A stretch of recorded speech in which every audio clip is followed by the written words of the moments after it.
Dios les bendiga, soy el pastor Gilberto Gutiérrez de la Iglesia Bautista Oreb de México DF. Me da mucho gusto saludarlos en este día 11 de mayo 2020. Apocalipsis para niños es nuestra serie y estamos en el devocional número 132.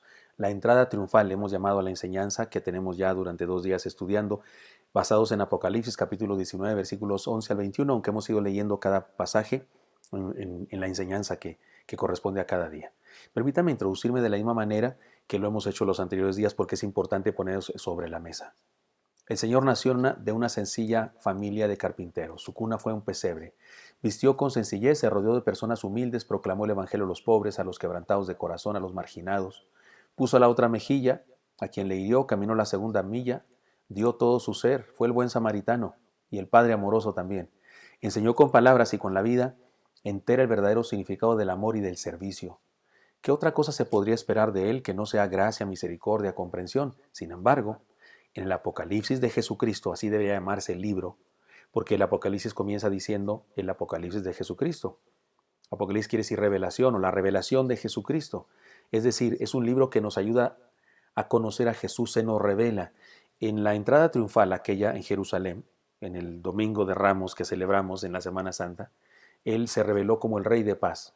Pero ahora, en esta entrada triunfal, en el final de los tiempos, Él se revela como el vencedor, como el campeón. Ya no viene a sufrir, ahora no viene a que lo crucifiquen, no, ahora viene a reinar, a hacer justicia, a defender a su iglesia, a su pueblo. Y entonces se está dando a conocer a los cristianos del primer siglo como el Rey de Reyes, como el campeón, como aquel que está al lado de ellos y los puede defender de sus escarnecedores, de sus perseguidores.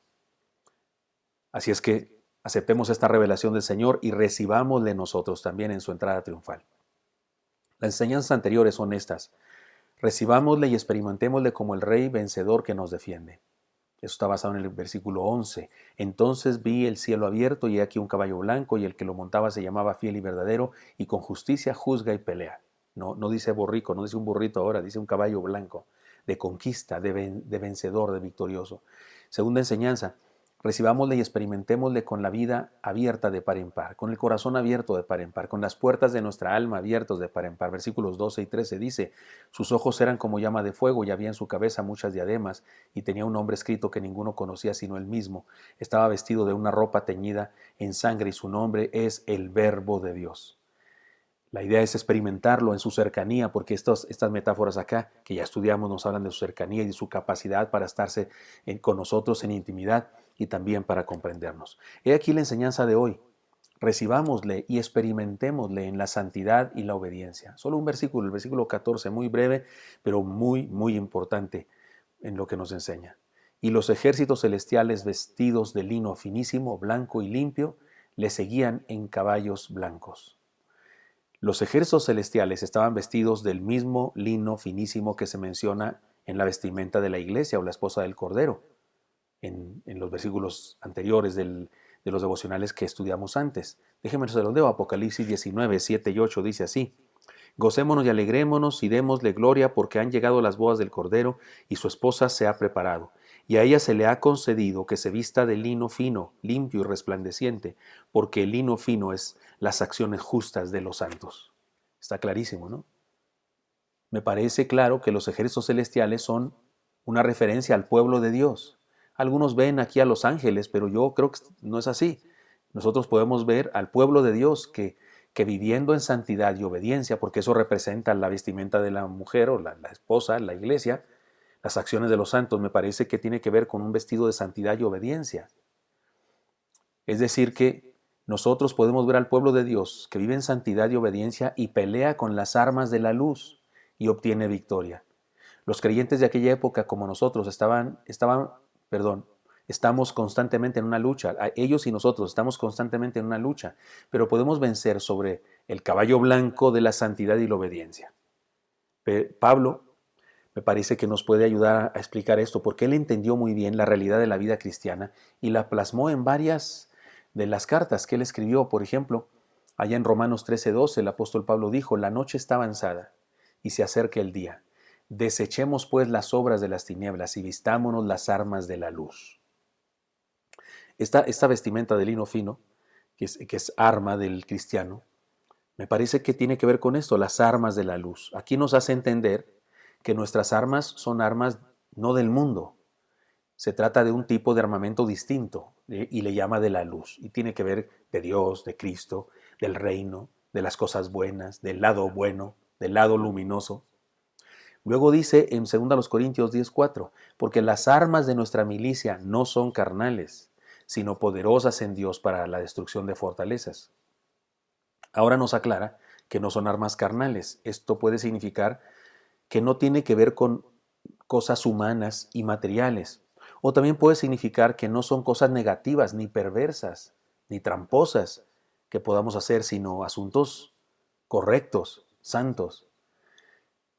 Y en 2 Corintios 6:7 dice, en palabra de verdad, en poder de Dios, con armas de justicia a diestra y siniestra. El apóstol Pablo aquí en este pasaje está defendiendo su ministerio y está hablando de lo que él y otros apóstoles hacen y dice que luchan con armas de justicia a diestra y siniestra. Aquí nos da luz sobre el tipo de armas. Son de la luz, ¿no es cierto? No son carnales, pero aquí se nos dice qué tipo de armas, dice de justicia. Es decir, son armas, las nuestras son de justicia, es decir, de bondad, de honorabilidad, de honradez, es decir, de santidad. Vamos cayendo en la cuenta, me parece que nos va dando luz esto. Podemos concluir este asunto de las armas del cristiano con lo que dicen otros textos, algunos textos proféticos, textos del Antiguo Testamento. Por ejemplo, en Miqueas 6:8 dice, oh hombre, Él te ha declarado lo que es bueno. ¿Y qué pide Jehová de ti? Solamente hacer justicia y amar misericordia y humillarte ante tu Dios. Otra vez, las armas tienen que ver con comportamiento, forma de ser, actitudes, actividades, obras buenas. Isaías 1, 16 y 17 nos dan más luz todavía. Lavaos y limpiaos, quitad la iniquidad de vuestras obras de delante de mis ojos, dejad de hacer lo malo, aprended a hacer el bien, buscad el juicio, restituid al agraviado, haced justicia al huérfano, amparar a la viuda. ¿No está claro? Paga tus deudas, ayuda a los necesitados, no, no, no explotes a los sencillos o a los que no tienen muchas posibilidades económicas, no hagas trampa, no digas mentiras, no seas un tramposo ni un patán. De eso habla el pasaje. En resumen, y con palabras claras podemos decir que nuestras armas espirituales y de la luz son buen comportamiento, ser buenos, ser honestos, ser solidarios. Hay en el mundo evangélico una confusión, para no decir palabras feas, una herejía acerca de la guerra espiritual. Y hay quienes piensan que tenemos que hacer guerra espiritual yendo a las regiones celestiales y a las cavernas de maldad, como ir a pelear con demonios. ¿Qué es eso? ¿Qué es eso? ¿Dónde dice que alguno de los apóstoles hizo eso alguna vez? Nuestras armas son nuestra vida santa. Nuestro buen comportamiento, esos son nuestras armas. Vencer a los demonios y pelear contra ellos es asunto del Señor y de su Santo Espíritu. Usted y yo, ¿qué vamos a andar allá luchando? Cuando la Biblia dice, ya lo he explicado antes acá, cuando la Biblia habla de la armadura del cristiano, que el apóstol Pablo nos menciona, la armadura del cristiano, y dice que nos pongamos la coraza de justicia, el cinto de la verdad, el yelmo de la salvación, la espada del Espíritu, el calzado del apresto del Evangelio. Cuando dice todo eso y después de eso, se supone que ya estamos vestidos para la guerra. ¿Y cuál es el cuadrilátero? Dice Pablo, orando en todo tiempo, con toda oración y súplica, por todos los santos y por mí. ¿Cuál es nuestro campo de batalla? Depender de Dios, dependencia de Dios. O sea, esas armas que dicen no nos las ponemos para ir a pelear con demonios. No es nuestro trabajo pelear con los demonios. Esos asuntos ya están derrotados. Jesucristo los derrotó en la cruz del Calvario. Nosotros, nuestra lucha es acá, en nuestra condición, siendo buenas personas, vencemos. Siendo fieles, vencemos. Siendo honrados, vencemos. Esas son nuestras armas y el Señor derrotará las huestes espirituales porque Él sí se maneja en el nivel del espíritu, el nivel espiritual. Así es que en resumen, y con palabras claras, podemos decir que nuestras armas espirituales y de la luz son los vestidos de lino fino, que son las acciones de los santos, que son las buenas obras de los santos, que son ser buenos, ser honestos, ser solidarios. Eso dice el Apocalipsis, este pasaje, por favor. Luchemos pues con las armas de la santidad práctica que se demuestra en una vida ejemplar que bendice a los que le rodean. Sigamos al Señor, hagamos su voluntad y obtendremos la victoria. De hecho, obtengamos la victoria porque ya nos pertenece.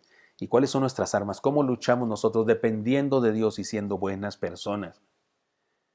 Los cristianos entendemos que la salvación no es por obras, pero debemos también enseñar y decir que la salvación no es por obras, pero que las obras sí son resultado de la salvación. Así es que esas son nuestras armas, esas son nuestra vestimenta de lino fino. Dice el texto, y los ejércitos celestiales, vestidos de lino finísimo, blanco y limpio, le seguían en caballos blancos, en caballos de victoria y vestidos. ¿Quién se viste con lino finísimo para ir a la guerra? ¿Quién se viste así? Pues no, esta no es una estrategia de guerra cuerpo a cuerpo con los malos. Esta es una estrategia de discipulado, de vida cristiana. Ya nos dijo en los versículos anteriores que el vestido de lino fino y de la iglesia son las acciones de los santos. Y aquí nos dice que esos vestidos los traen los mismos santos como ejército. Es decir, hermanos, que combatimos y vencemos siendo honrados, siendo buenos. Espero que eso sea útil para usted y me encantaría encontrarle el día de mañana. Hasta pronto.